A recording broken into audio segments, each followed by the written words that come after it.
for FS1. He's a host of the On the Ball podcast. Used to be a Warrior sideline reporter. Yep. He's the pride of Half Moon Bay. Ric Bucher with us. How are you, Rick?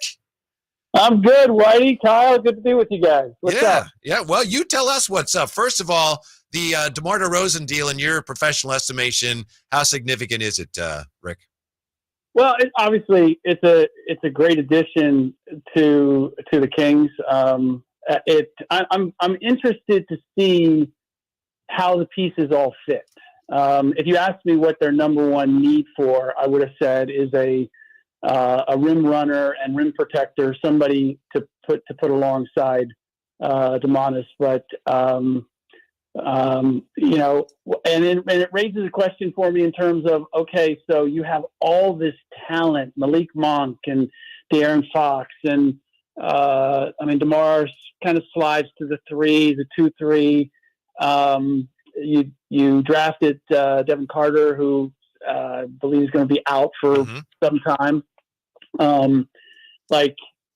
It makes you better, but does this? Anytime I see an overload in one area, it makes me think: are they preparing to make another move? Are they putting themselves in position, not necessarily right away, but down the line, to make another move? And I don't know what that is. And I'm not saying that I know that that's what they're thinking, but it feels like an embarrassment of riches in the backcourt and still being somewhat thin in the front court, leaning on Sabonis to do everything. Yeah. Ric Bucher joining us here on The Drive, guys. Rick, DeMar's about to turn 35. Yep. It looks like he's, defeated Father Time for now. Are you still surprised? Are you surprised at how efficient and effective he's been at the mid-range game and in today's NBA? No, I think that's been his strength. Expanding his range has been the key for him, and I know how dedicated he has always been to the game. So he's one of those guys that it does not surprise me. His longevity does not surprise me. Again, one of the interesting aspects for me will be the Kings, I assume, want to try to play fast or faster. And that's not like DeMar is a little more of a, let's get in the half court set and let me get to my spots and I can knock down shots. It sounds like I'm I keep throwing like question marks and negatives at the signings. And I want to include, I thought that the Kings often played very young last year, and DeMar can have a huge influence on that. He can be a big voice in the locker room in terms of how to approach the game, how to play, how to maintain. But I'm just thinking the thing that stood out with DeMar, and I think I don't know where he ranked in the clutch voting, but I know he was up there, top 3, I believe. So at the end of games, I was a big fan of Malik Monk and what he's done in Sacramento. I was glad to see him re-sign. Like, who are you going to at the end of games? And that normally that's not something that you kind of have to work out. And I know there's people out there like, well, you got multiple options. That makes you more difficult. It sounds good, but the reality is you need guys that know how to play off a guy who is the main guy. And so it'll be a season of discovery. I'll be interested to see. And I'm not telling you guys anything you don't know. Like, I thought the Kings were kind of on their way, and last season was very puzzling for me. It was so up and down. They were so inconsistent. It was like they lost their way, and they got the revenge against the Warriors, which I'm sure was satisfying. But they just, I felt that like they were moving. Their trajectory was upward 2 years ago, and after last season, I need to see them regain that momentum. And while DeMar is a big name, I'm not 1,000% certain that he is the answer to their problems. Ric Bucher is with us. And Rick, to the point you made a moment ago, it's obvious when you look at the roster. Wow, ton of guards. Ooh, front court looks a little thin. And Monty himself has even said, if we're going to probably add in the front court. Some are saying here, I think this was Evan Siddery had a tweet to this effect. The market is cratered, so there are some players out there now that are still looking for deals. Maybe they're realizing, I'm not going to get the payday I was hoping for. Do you see anybody out there that the Kings might be able to get for less than they thought they would? Or do you think we'll see much movement at all league-wide here the rest of the way in free agency?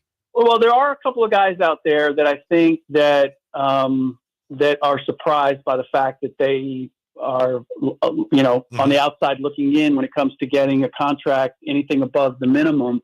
But the guys of any value, like a Tyus Jones, they don't answer the Kings' solution or their problems. So there's nobody that immediately comes to mind that I look at and say, you know what, that guy would be the guy. And let's face it, I mean, finding kind of the stretch 4s and 5s, finding the next Kristaps Porzingis is like, those are few and far between. And so I don't think there are any ready-made answers. And maybe this is kind of the setup for, down the line where they're stocked in the backcourt. Somebody's looking for a go-to scorer, and the Kings can make a play for a more established, a Capella type guy. It's not perfect, but that type of guy. And so I think that the signing of DeMar really was loading up so that they might be able to solve their front court problem through a trade down the line. Rick, I just asked Kyle, we have a list of names here, and I asked Kyle to pick a name off of here that might be a good fit for the Kings, and we both picked the same name. What do you think potentially here of Precious Achiuwa's fit with what the Kings are doing? Not bad. Not bad. In terms of what you're looking at, he's probably as good a name as I could think. He's not a good shooter. He's not a good shooter, and so then the problem is that then you're clogged when it comes to De'Aaron and those guys. He's not going to space the floor. His guy's going to be able to sag, and they're going to dare him to shoot. So and some of this has to do with where the Kings are, and I think where Kings fans would expect them to be, which is we're a playoff team now, and we should be thinking, second round and beyond.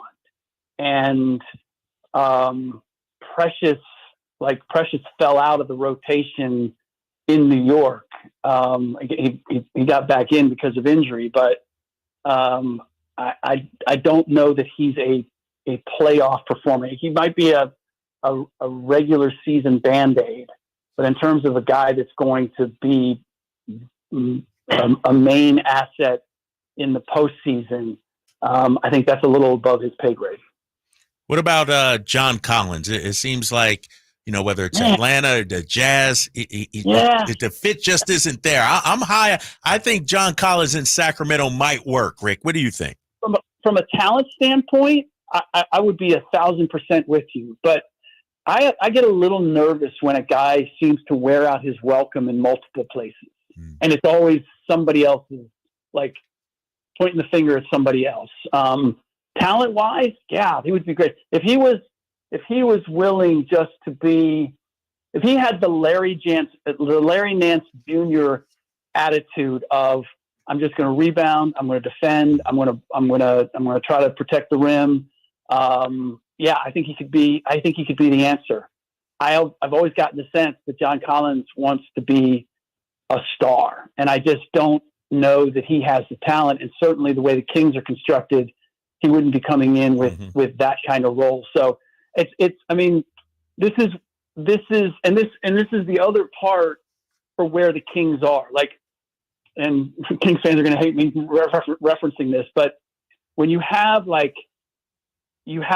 established veterans, you can take a chance on a guy who's gone sideways in a couple places.